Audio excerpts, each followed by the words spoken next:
I'm Mark Fisk, and you're listening to Clear the Air.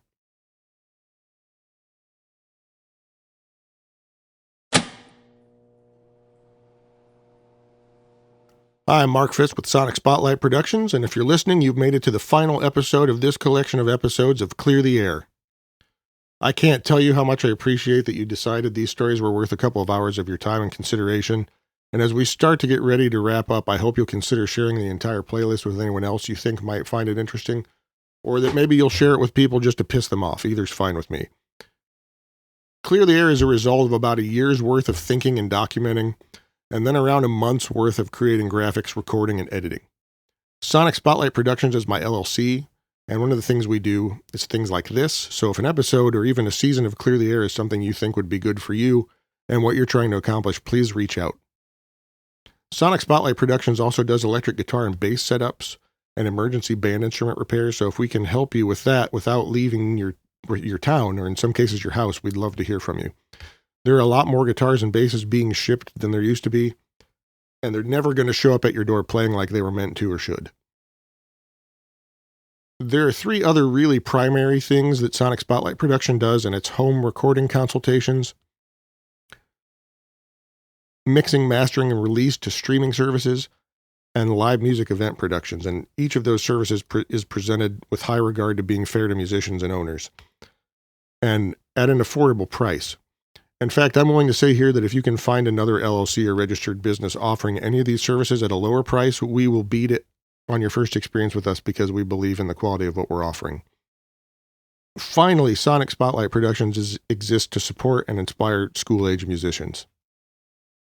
Most of the services we offer are offered to student musicians in our service area for half price. And if we work on a school musician-owned guitar or bass that only requires adjustments, that work will be offered for free once per customer and once per serial number. Ultimately, I didn't name any names or really show any receipts. Those are available, but they're waiting on a couple of things, the first one being whether anyone decides it's a good idea to call anything I've said here into question. The second thing I'm holding them for is out of respect for any of my former students who might have discovered or inspired a newfound value in clearing the air for themselves. Resentment and stubbornness are stupid, and sometimes there's no better time to move past those things than right now. You know, recently I saw a social media post where the author recognized that he had a friend who wouldn't talk to him, so he was offering to take the friend to lunch and pay them $1 a minute to talk about whatever the issue was. I don't know how that worked out, but as an idea, it's an interesting one because I can specifically think of a couple of people who might benefit from that type of lunch. The way that would look in my mind is I buy the lunch and then pay $1 a minute to each of them to talk about what happened between them. Two very talented people won't talk, and that's a shame. So, I'm just kind of rolling that idea around. Let me know what you think about that. Finally, to answer the question, what would a second season of Clear the Air look like? I would hope that it would look a lot like something that comes from your input and suggestions. It could wind up involving unmasking some of the people who've been behind some of the setbacks and obstacles we've run up against. But look, I live in an area where there is immense musical skill and talent that I don't think we're tapping into as well as we could be. I would love for a second season to be about that and be filled with stories from the past about that and stories from the present about the work we're doing to reinvigorate that.